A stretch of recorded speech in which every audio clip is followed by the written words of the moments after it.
Salaam ndo nikaja hapa Dar es Salaam. Nimekuja mwezi wa 9. Tangia mwezi wa 9 mpaka leo niko huko Dar es Salaam. Nimepambana vya kutosha na mtoto wangu. Nilienda hospitali pale Moi. Akafanywa tena vipimo upya. Wakanipa gharama za matibabu za mwanangu. Operation yake ilikuwa inataka milioni 6, yani milioni 7 kasoro 300,000. Nilichoka kwa kweli. Nimehangaika nimeenda kuomba misaada, nimehangaika vyombo vya habari, nimerushwa, nimeenda huku, nikafanikiwa baadhi ya hela, kule ndo wakanikubalia, nikalipia hela kule vile, wakamfanyia mwanangu operation tarehe 28 mwezi wa 2. Hapa alipo ana operation kubwa. Na amepata changamoto tena ya kuwa anapungukiwa na damu. Amekaa ICU karibu siku 5 kule vile. Tumekaa hospitali mwezi mzima. Jana ndo nimeruhusiwa kutoka hospitali. Lakini mwanangu ndo kama hivi mnavyomuona bado hajakaa sawa. Kwa hiyo hapa kwa sasa hivi naendelea na mazoezi, ila na miguu yake pia ina changamoto. Mikono yake kama mnavyoiona, kuna kifaa cha mkono kinatakiwa, na viatu vya miguu pia anahitaji. Kwa hiyo mimi kwa kweli uwezo wangu ni mdogo. Nashukuru kwanza sana kwa Watanzania walionisaidia na wasoko wa Tanzania, Waislamu na wasoko Waislamu. Nashukuru sana kwa misaada yenu, walioguswa wakaona tatizo la mwanangu wakanisaidia. Ila nawaomba tu msichoke, muendelee kunishika mkono mimi na matatizo makubwa. Hapa mnaponiona nyumbani watoto wangu wako, mmoja anaumwa, mwingine yule kijana ndo alikuwa mkubwa ambaye hata wa kunipiga kampani, lakini na yeye tena amepata tu maradhi, anaumwa. Babangu huko nyumbani hali yake ni mbaya. Mimi mwenyewe nimepanga chumba mpaka sasa hivi tangia nimekuja huku sijalipa hata mwezi hata mmoja. Nawaza hata huko nyumbani nikienda naenda kuanzaje, na leo mpaka sasa hivi yani ukisha mwezi ni wa 7. Sina hela, sina uwezo, sina kazi. Maisha yangu ni magumu kusema ukweli. Napitia changamoto nyingi sana na mwanangu. Mwanangu mnamuona ni wa kujisaidia, haja ndogo, haja kubwa, hapo zote anajisaidia. Umbadilishe tu, anatumia Pampers.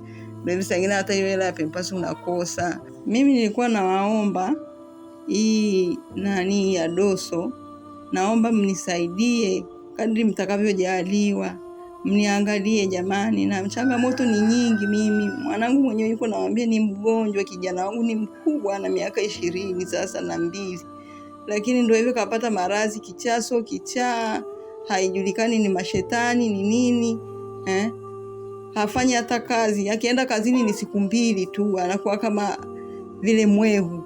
Yaani sielewi ni tibu yupi niache yupi. Mwanangu yupo ana miaka 3 naye anaanguka mara zingine, naambiwa anapigiwa simu nipo huku, ameanguka kitandani, sijui ndo degedege, sijui ndo kitu gani.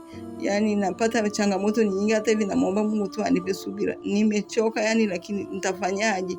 Siwezi kwenda na mtoto kama hivi. Mtoto mnamuona ni mgonjwa huyu. Sina hata kule watoto wangu wenyewe sasa hivi hata milo wenyewe hawapati chakula, yani milo 3 kwa wakati hawapati. Wanahangaika tu, wanasaidiwa na majirani.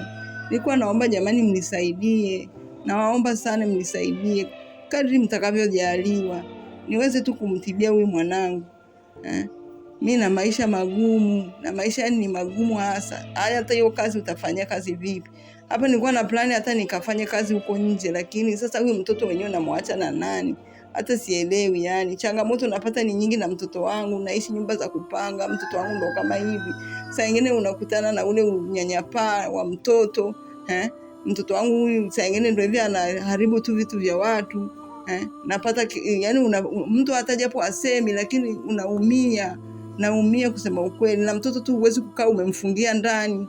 Anatamani na yeye saa nyingine kucheza, lakini changamoto ndio hiyo. Unakaa ukitoka unamfungia mtoto ndani kwa kuogopa watu. Anaharibu vitu vya watu. Naombeni mnisaidie, kama mnaweza nisaidieni. Angalau nipate basi hata kibanda tu mimi nikae hata na wewe mtoto wangu, hata chumba kimoja tu. Niepukane na hizi adha nazozipitia. Nashindwa hata kumuogesha mwanangu kwa wakati.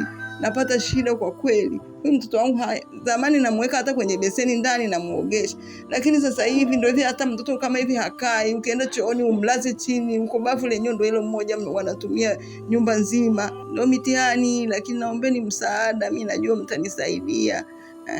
Naombeni sana msaada wenu kwa hali na mali. Jamani, angalieni, napitia ni mengi, mimi nimepambana kadri ya uwezo wangu mpaka mwanangu amefikia hapa. Namba yangu ya simu ya Tigo Pesa ni 0672060607. Jina litakuja Hadija Mbuma.